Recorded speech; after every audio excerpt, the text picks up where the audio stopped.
আসসালামু আলাইকুম। Welcome back to my channel RS kitchen. সবাইকে জানাই স্বাগতম আমার ভিডিওতে। আশা করছি বুঝতে পারছেন আমার ইনগ্রিডিয়েন্টসগুলো দেখে যে আজকে আমি কী রেসিপি নিয়ে হাজির হয়েছি। চলুন তাহলে বলেই দিই, আজকে আমি ফ্রাইড রাইস রান্না করছি। মোস্ট ডিমান্ডেবল এবং ফেভারিট একটা আইটেম ফ্রাইড রাইস। ছোট বড় সবাই কিন্তু এই খাবারটা খুবই পছন্দ করে।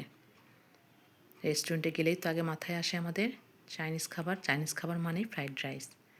তো যাই হোক, চলুন আমি দেখিয়ে দিই। এখানে কিন্তু চিংড়ি মাছ, মুরগি একসাথে ম্যারিনেট করে রাখছি। 1 চামচ আদা বাটা, 1 চামচ রসুন বাটা, হাফ চামচ গোলমরিচের গুঁড়ো,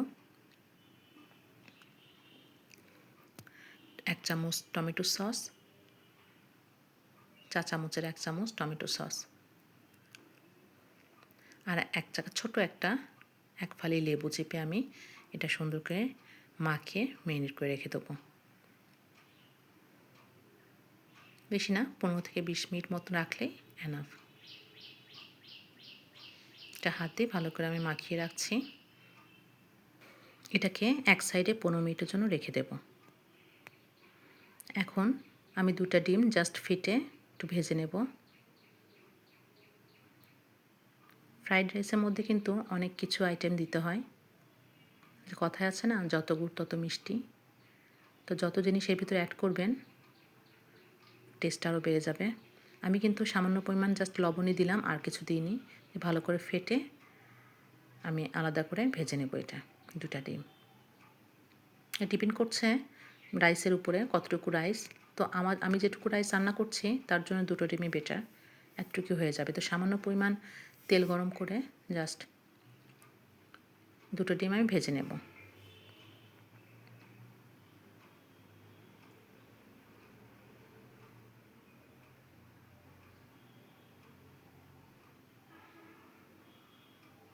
ভাজা হয়ে গেলে এটাকে একদমই মানে কি বলে, ভাজির মতন করে ঝুরি ঝুরি করে ফেলতে হবে।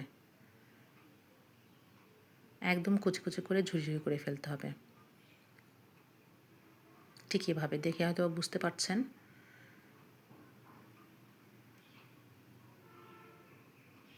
দেন আমি তুলে ফেলবো বাটিতে। বেশি ভাজা যেন না হয়ে যায়, এটা খেয়াল রাখতে হবে।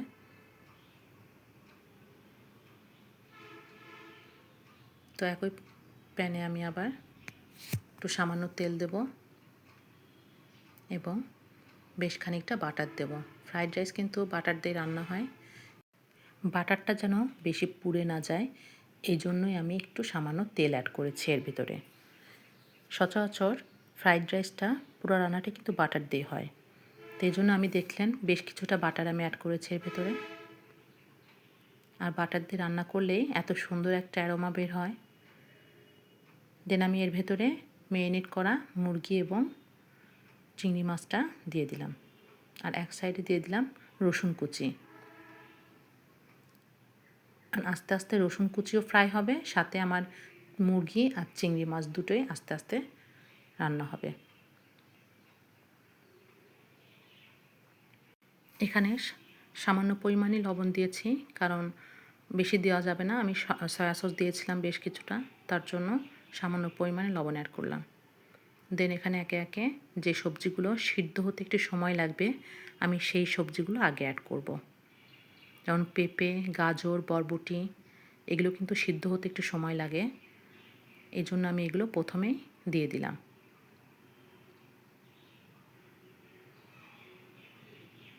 দেখেন নিজে থেকে কিন্তু পানি বের হয়েছে, আমি কিন্তু এখানে পানি অ্যাড করিনি। তো এই তো ফাইনাল লুক। সবজিও সিদ্ধ হয়েছে, আমার চিকেনগুলোও কিন্তু সিদ্ধ হয়ে গেছে। এখন আমি একে একে বাকি সবজিগুলো অ্যাড করব। যেমন পেঁয়াজ, ক্যাপসিকাম, এগুলো সিদ্ধ হতে না বেশি তাপ লাগে না, অল্পতে সিদ্ধ হয়ে যায়। কাঁচামরিচ ফালি, একটু নাড়াচাড়া করে এটা আবার একটু ঢেকে রাখবো। এগুলো কিন্তু বেশিক্ষণ চুলায় রাখা যাবে না, কারণ এই সবজিগুলো খুব দ্রুত সিদ্ধ হয়ে যায়। আর ফ্রাইড রাইস বেশি সিদ্ধ করা সবজি দিয়ে ভালো লাগে না। সামান্য আমি গোলমরিচ ছিটিয়ে দিচ্ছি উপর থেকে। এখন দেব সয়া সস। বেশ খানিকটা 2 টেবিল চামচের মতন সয়া সস অ্যাড করব। দেন একটু নাড়াচাড়া করে এটাকে ঢেকে রাখবো।